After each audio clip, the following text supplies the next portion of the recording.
this is the presentation about visualizing Discord servers. And I know you will have doubt, but this is not a video replay of the conference presentation for sure. Let me open up by borrowing some slides from my supervisor. And these are actually from his keynote speak at the opening of Vsoft. And it's something that still sparks ideas in my mind 1 year after I started my PhD. From the process of mining that probably most of us are familiar with, by mining a source of information, storing some intermediate data, and then going for a charting, writing a paper, and then we are done. Something soft, something is about visualization and charting is different. And we would like to state that visualization is actually more than charting. We would like to add a model in the pipeline, and from that model derive insights on the model itself. And we would like to be able to see and touch this model in order to do some things that in research to me and to my supervisor are important. We want to provide feedback to the model itself. We want to change the model according to the new insights that we come by when we reason and when we explore a new domain. We want also to change how we store data, how we process the whole mining pipeline. And in this sense, this led to our work and the one that we presented with co-authors Roberto Minelli, Ciabanaghi, and Professor Lanza at Vsoft, visualizing Discord servers. Most of us know what Discord is because we use it for our everyday activity, more or less. It's an instant messaging and video conferencing communication platform where you can share rich media, you can share images, links, embed files, and so on.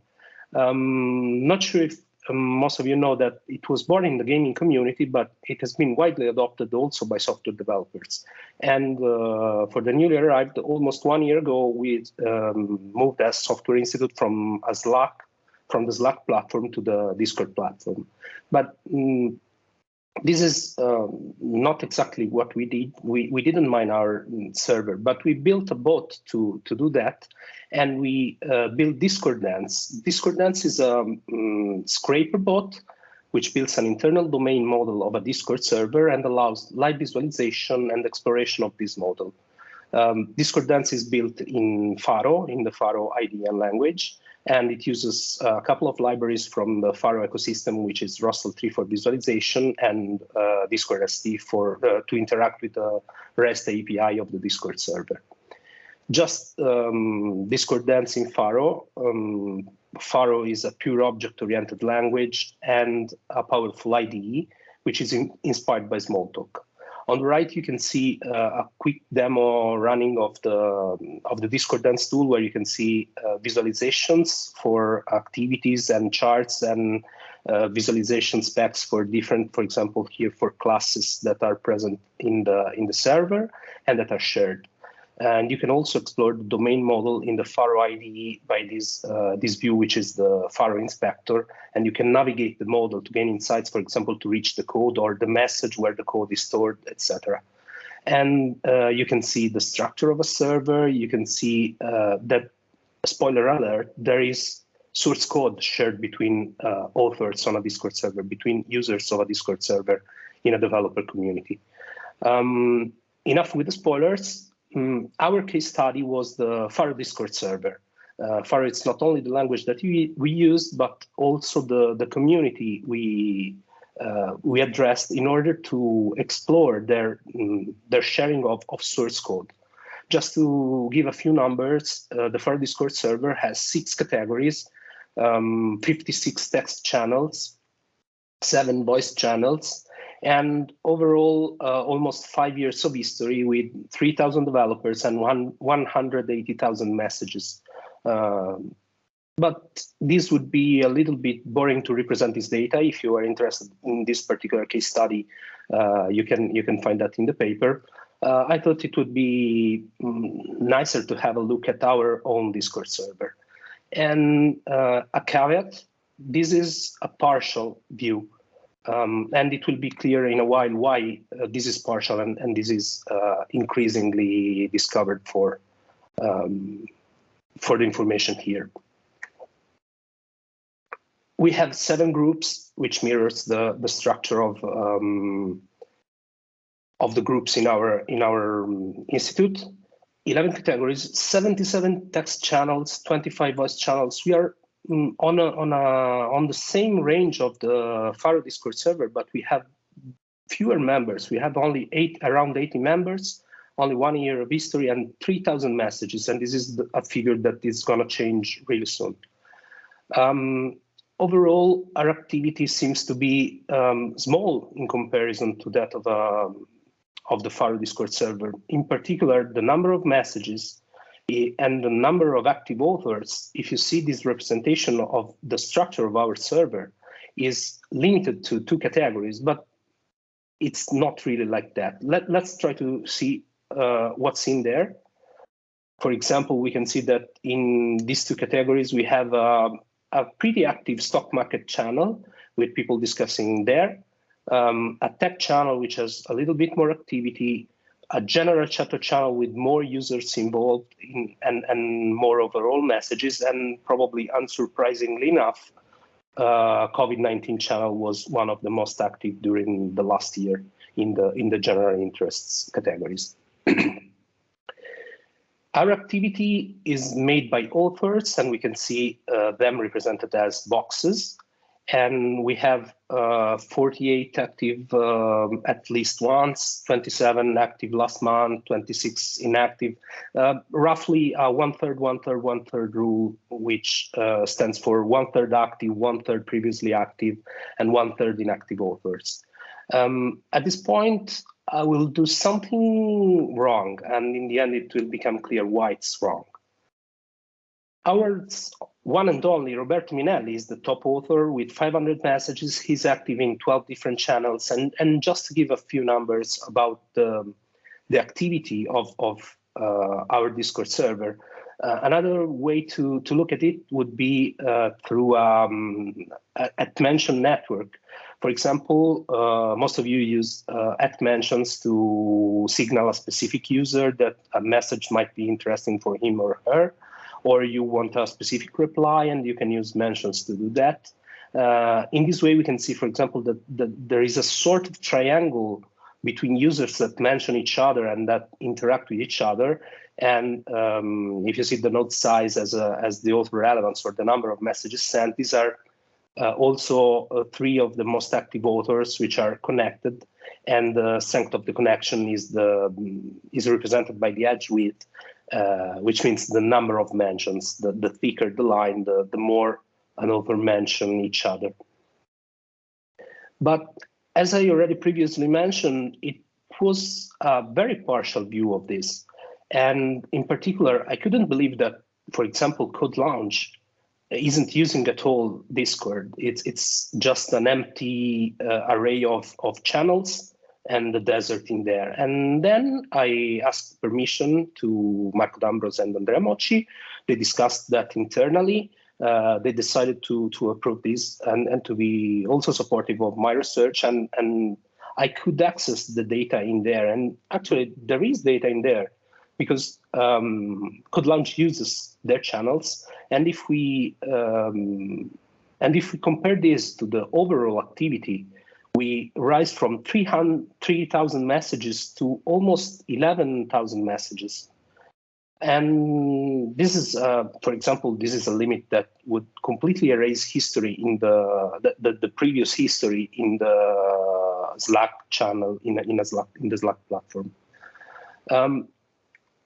If we compare to the previously shown general and the interests, we can see that, for example, in CodeLounge, there is a significant activity. And comparing to the broader topics discussed involving many people in a single channel, those of CodeLounge are less wide and so more focused channels, mainly because, for example, on a single project, just a subset of people work on the same and discuss topics about the same project. I would like to go deeper in this in this review of what CodeLounge discusses about source code, but I need to resort back to the case study of Pharo, just to show you that source code is actually present and shared in a Discord server. Otherwise, it wouldn't make sense. I mean, this information I presented you are interesting from a community point of view. We can infer some structural roles, statistics. We can try to support better communication inside the Software Institute, for example. But our final goal is to see if we can do something about software engineering, about source code, about code quality, about things like this in a Discord server. Here we have two code-related views, code blocks view and cluster references view. In the code blocks view, we can see that there is actually code. And if we see source code blocks and we use a simple but effective strategy to see what kind of source code is that, for example, based on the syntax highlighting of the code block that's shared between that's shared on the server, we can see that in the end, we can find 2,500 Smalltalk code blocks. Remember, I mentioned that Pharo is inspired by Smalltalk, and unsurprisingly enough, it's one of the most discussed languages and shared code in their server. In particular, there are other languages, unknown syntax that can be further explored, and we also dig deeper in this, assuming that if these are Smalltalk code blocks, Smalltalk classes are probably referenced in these code blocks. And if we see the class references view, we see a simple example of a code-specific feature visualization, which assumes that the structure is there, that the classes discussed have those names. And by mining that, we can, for example, see the size of the box as the number of mentions. And we can see that there are 300 mentions of the string class, 200 mentions of the dictionary class, and so on. What does this mean? This is important because even if a fraction of these mentions of a class are usages of that class, simple or complex, this is a sort of formal documentation. And this documentation, in principle, might be present only on the Discord server. This is shared on a high throughput medium like Discord. And let me try to convince you that this is high throughput medium with a less formal discussion about this. I will use two communities that have a Discord server, the Reactive Flux community and the Discord.js community. Just to give you a glimpse of the sheer size of these two titans. The React community, the Reactive Flux community is about React, a web development framework, and the JavaScript library of Discord.js for building Discord bots. There are 160,000 developers on the Reactive Flux community and 90,000 developers on the Discord.js community. We are talking about 140,000 messages a month, 400,000 messages a month. For sure, there is high noise. There might be high noise. There might be no relevant information there, but these communities are made by practitioners, students, developers, professionals. So it's pretty hard to not see that there is value in mining 4,000 or up to 12,000 messages a day to find information about software engineering related topics. Yeah, sure, these are two titans out there, probably two of the biggest, but they make Software Institute pale in comparison if we consider only the number of average messages per day. But we are in between if we consider, for example, the number of average messages per member per day. So the throughput is there, the activity is there, and even if the scale is 1,000 times bigger than ours, we would like to mine that. But this brings me to the latest part of this seminar, and this is that we had a problem. Our problem was not of a technical nature in the strict sense of the word. We had more like privacy concerns, and this is something that's quite different. Remember, I mentioned that by saying that Roberto is one of the most active users, I'm doing something wrong, maybe. Obviously, I asked him because Roberto is here and things like that. But in a community, it might not be the case. Those two communities I mentioned are public. You can join their servers without any particular form of authentication or things like that. But in the end, I went to the administrators and moderators, and I will try to quote some of the replies to my request to add the bot to the server. Oh, by the way, I needed to add the bot because I could browse by hand with my account, but to respect the terms of services of Discord, I needed to explicitly state that this was a bot and add that via another kind of procedure. In the end, an administrator told me I'd feel more comfortable avoiding single user activity, as that could cause issues with GDPR, fingerprinting, and other privacy concerns. I mean, this is a very, very thoughtful position, and I know where it comes from. Probably I underestimated the possibility of this, but in the end, it's blocking this, because at the moment the model cannot drop information, and also if the users are anonymized, you cannot avoid fingerprinting, for example, because you can easily track back the messages to the original user in the server. So these are real concerns, but this comes from a server that is public, that is publicly browsable by everyone. Another thing when I stated this is, for what it's worth, whether data is in public or not is irrelevant to GDPR. For example, GDPR includes the right to be forgotten and similar things like that. +1 to the moderator for recognizing that the right to be forgotten is not really concerned about private or public data. But then, and similar things like that, you start to see the point where you need an expertise, a legal, besides a social, a legal expertise in order to reply to this. And even if you have that expertise, probably this is not gonna convince them in order to add the bot. In the end, an abstract from the Wikipedia page of the GDPR states that consent needs to be an unambiguous indication, is an act, and it needs to be given by a statement or by a clear act. Consent needs to be distinguishable from other matters. The request for consent needs to be in clear and plain language, intelligible and easily accessible. This makes me think, what's more clear as an act that we enter a public server and we provide our messages by posting them on a public server. But yeah, I have to admit that I still lack the legal expertise to address this problem properly.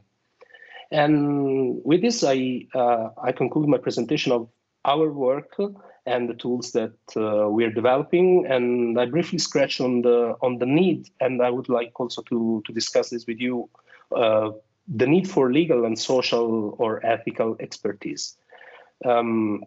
Let me really conclude with a slide presenting this. Probably one of you out there is realizing that he posted this message a while ago, and after 10 months and 5 days, we are still there, and this message is still retrievable, so we are still preserving the Software Institute history.